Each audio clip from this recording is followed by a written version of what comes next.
ಇದು ಮೆಂತ್ಯ ಚಟ್ನಿ. ತಿನ್ನೋಕ್ಕೂ ರುಚಿಯಾಗಿರುತ್ತೆ, ಆರೋಗ್ಯಕ್ಕೂ ಒಳ್ಳೆಯದು, ಕಡಿಮೆ ಸಾಮಗ್ರಿಗಳಲ್ಲಿ ಬೇಗ ಮಾಡ್ಬೋದು.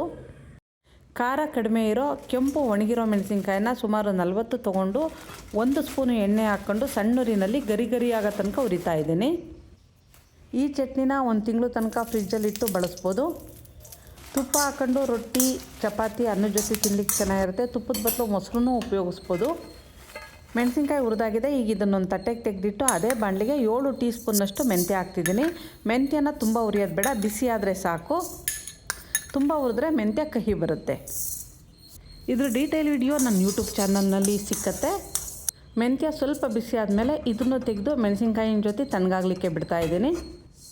ಇದು ತಣ್ಣಗಾದ್ಮೇಲೆ ಮಿಕ್ಸಿಗೆ ಹಾಕಿ ಚೆನ್ನಾಗಿ ಪೌಡ್ರ್ ಮಾಡ್ಕೋಬೇಕು. ಈಗ ಇದಕ್ಕೆ 2 ಸ್ಪೂನ್ನಷ್ಟು ದಪ್ಪ ಉಪ್ಪು, 1.5 ಟೀ ಸ್ಪೂನ್ನಷ್ಟು ಬೆಲ್ಲ ಹಾಕಿ ಮತ್ತೊಂದು ರೌಂಡು ರುಬ್ತಾಯಿದ್ದೀನಿ.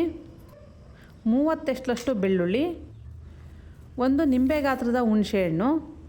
ಒಂದು ಸಾರಿ ಇದನ್ನು ಮಿಕ್ಸಿ ಮಾಡಿ ಇದಕ್ಕೆ 2 ಹಿಡಿಯಷ್ಟು ಕರಿಬೇವಿನ ಸೊಪ್ಪು, 2 ಹಿಡಿಯಷ್ಟು ಕೊತ್ತಂಬರಿ ಸೊಪ್ಪು ಹಾಕಿ ಒಂದು 2 ರಿಂದ 3 ಲೋಟ ನೀರನ್ನು ಸ್ವಲ್ಪನೇ ಹಾಕ್ಕೊಂಡು ನುಣ್ಣಗೆ ರುಬ್ಬಬೇಕು.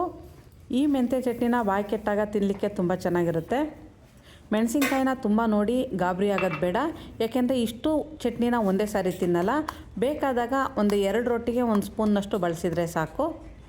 ನಾನು ಸುಮಾರು ಒಂದು 30 ಜನಕ್ಕೆ ಆಗೋವಷ್ಟು ಈ ಚಟ್ನಿ ಮಾಡಿದ್ದೀನಿ. ನೀವು ಸ್ವಲ್ಪ ಪ್ರಮಾಣದಲ್ಲಿ ಮಾಡ್ಕೊಂಡು ನೋಡಿ. ನಮಸ್ತೆ.